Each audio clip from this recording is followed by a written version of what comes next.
Canadian Prime Minister Justin Trudeau has been criticized by several civil liberties groups and politicians for invoking emergency powers to stop the protests across the country against COVID-19 restrictions.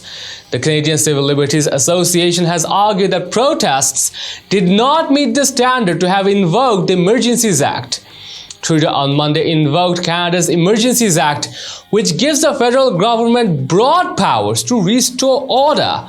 It threatened to tow away vehicles to keep essential services running, freeze truckers' personal and corporate bank accounts, and take further action to strike at their livelihoods and the sources of their financial support. Consider yourselves warned. That's what the Deputy Prime Minister Chrystia Freeland told the Freedom Convoy members, while adding, if your truck is used in these blockades, your corporate accounts will be frozen. The insurance on your vehicle will be suspended. Send your rigs home. Wow. Unbelievable. Some groups have approved of the measure, calling it responsible and a good strategy, but others have condemned it as tyrannical and draconian. Lee West, an assistant professor at Carleton University in Ottawa, said the federal government must consult with provinces and cabinet must believe that protests rise to the level of a national emergency. Quebec Premier François Legault said that imposing the act risks putting oil on the fire by further polarizing the population, and argued that the local authorities in the province have the situation under control.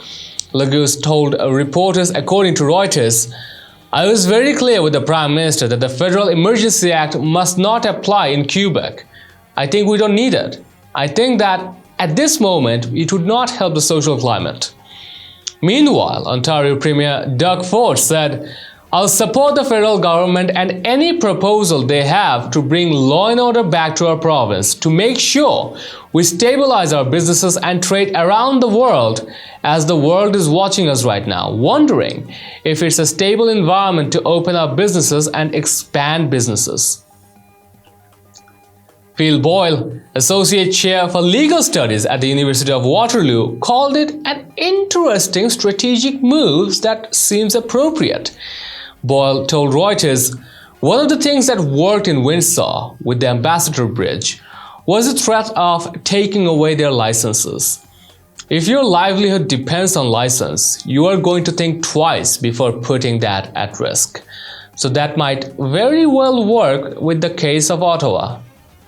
Well, really? I mean, threatening your livelihood, that's pretty tyrannical in a democratic sentiment, isn't it?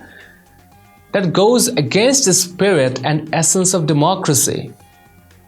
For more than 2 weeks, hundreds and sometimes thousands of protesters in trucks and other vehicles have clogged the streets of Ottawa, the nation's capital, and besieged Parliament Hill, railing against vaccine mandates for truckers and other COVID-19 precautions and condemning Trudeau's Liberal government. Well, we'd like to know your thoughts and responses. Share them in the comments down below. And also share this news and show us support through subscribing to our channel. Stay tuned for the real stuff on Next News Hour.